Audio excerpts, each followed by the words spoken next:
The captain, having lost 2 brave fellows of his troop, was afraid of diminishing it too much by pursuing this plan to get information of the residence of their plunderer. He found by their example that their heads were not so good as their hands on such occasions, and therefore resolved to take upon himself the important commission. Accordingly, he went and addressed himself to Baba Mustapha, who did him the same service he had done to the other robbers. He did not set any particular mark on the house, but examined and observed it so carefully by passing often by it that it was impossible for him to mistake it. The captain, well satisfied with his attempt and informed of what he wanted to know, returned to the forest, and when he came into the cave where the troop waited for him, said, "Now, comrades, nothing can prevent our full revenge, as I am certain of the house, and in my way hither I have thought how to put it into execution, but if anyone can form a better expedient, let them communicate it." He then told them his contrivance, and as they approved of it, ordered them to go into the villages about and buy 19 mules with 38 large leather jars, one full of oil and the others empty. In 2 or 3 days' time the robbers had purchased the mules and jars, and as the mouths of the jars were rather too narrow for his purpose, the captain caused them to be widened, and after having put one of his men into each with the weapons which he thought fit, leaving open the seam which had been undone to leave them room to breathe, he rubbed the jars on the outside with oil from the full vessel. Things being thus prepared, when the 19 mules were loaded with 37 robbers in jars and the jar of oil, the captain, as their driver, set out with them and reached the town by dusk of the evening, as he had intended. He led them through the streets till he came to Ali Baba's, at whose door he designed to have knocked, but he was prevented by his sitting there after supper to take a little fresh air. He stopped his mules, addressed to himself, and said, "I have brought some oil a great way to sell at tomorrow's market, and it's now so late that I do not know where to lodge. If I should not be troublesome to you, do me the favour to let me pass the night with you, and I shall be very much obliged by your hospitality." Though Ali Baba had seen the captain of the robbers in the forest, and had heard him speak, it was hardly possible to know him in the disguise of an oil merchant. He told him he should be welcome, and immediately opened his gates for the mules to go into the yard. At the same time he called to a slave, and ordered him, when the mules were unloaded, to put them into the stable and give them fodder, and then went to Morgiana to bid her to get a good supper. He did more. When he saw the captain had unloaded his mules, and that they were put into the stables as he had ordered, and he was looking for a place to pass the night in the air, he brought him into the hall where he received his company, telling him he would not suffer him to be in the court.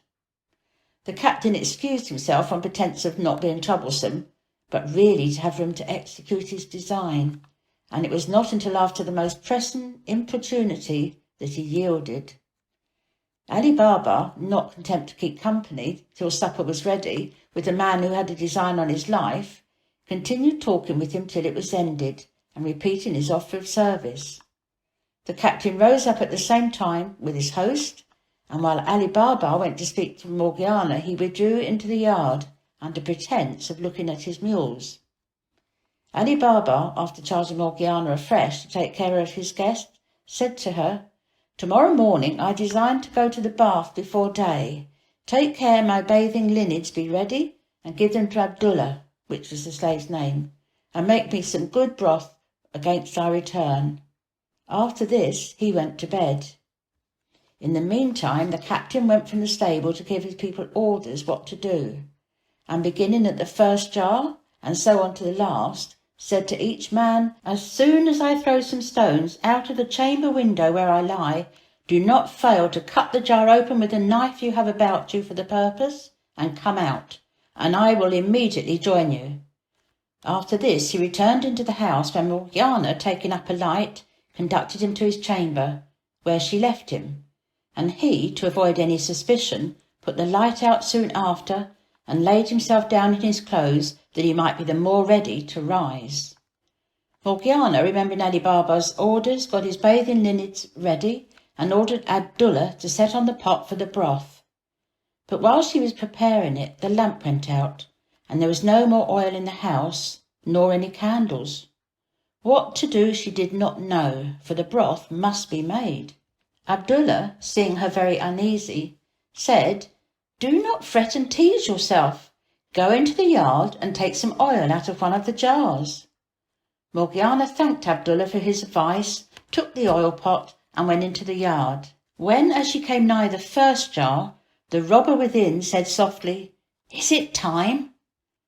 Though the robber spoke low, Morgiana was struck with the voice the more because the captain, when he unloaded the mules, had taken the lids off this and all the other jars to give the air to his men, who were ill enough at their ease, almost wanting room to breathe. As much surprised as Morgiana naturally was at finding a man in a jar instead of the oil she wanted, many would have made such an outcry as to have given an alarm. Whereas Morgiana, comprehending immediately the importance of keeping silence and the necessity of applying a speedy remedy without noise, conceived at once the means, and collecting herself without showing the least emotion, answered, "Not yet, but presently." She went in this manner to all the jars, giving the same answer till she came to the jar of oil. By this means Morgiana found that her master Ali Baba, who thought that he entertained an oil merchant, had admitted 38 robbers into his house, regarding this pretended merchant as their captain. She made what haste she could to fill her oil pot and returned to the kitchen, where, as soon as she had lighted her lamp, she took a great kettle, went again to the oil jar, filled the kettle, set it on a large wood fire, and as soon as it boiled, she went and poured enough into every jar to stifle and destroy the robber within. When this action, worthy of the courage of Morgiana, was executed without any noise, she returned to the kitchen with the empty kettle, and having put out the great fire she had made to boil the oil, and even just enough to make the broth, she put out the lamp also, and remained silent, resolving not to go to rest until she had observed what might follow through a window of the kitchen, which opened into the yard. She had not waited long before the captain of the robbers got up, opened the window, and finding no light and hearing no noise or anyone stirring in the house, gave the appointed signal by throwing little stones, several of which hit the jars, as he doubted not by the sound they gave. He then listened, but not hearing or perceiving anything whereby he could judge that his companions stirred, he began to grow very uneasy. He threw stones again a second and also a third time, and could not comprehend the reason that none of them should answer his signal. Much alarmed, he went softly down into the yard, and going to the first jar, whilst asking the robber, whom he thought alive, if he was in readiness, smelt the hot boiled oil, which sent forth the steam out of the jar. Hence he suspected that his plot to murder Ali Baba and plunder his house was discovered. Examining all the jars one after another, he found that all the members of his gang were dead, and by the oil he missed out of the last jar, guessed the means and manner of their death. Enraged to despair at having failed in his design, he forced the lock of a door that led from the yard to the garden, and climbing over the walls, he made his escape. When Morgiana heard no noise, and found, after waiting some time, that the captain did not return, she concluded that he had chosen rather to make his escape by the garden than the street door, which was double-locked. Satisfied and pleased to have succeeded so well in saving her master and family, she went to bed.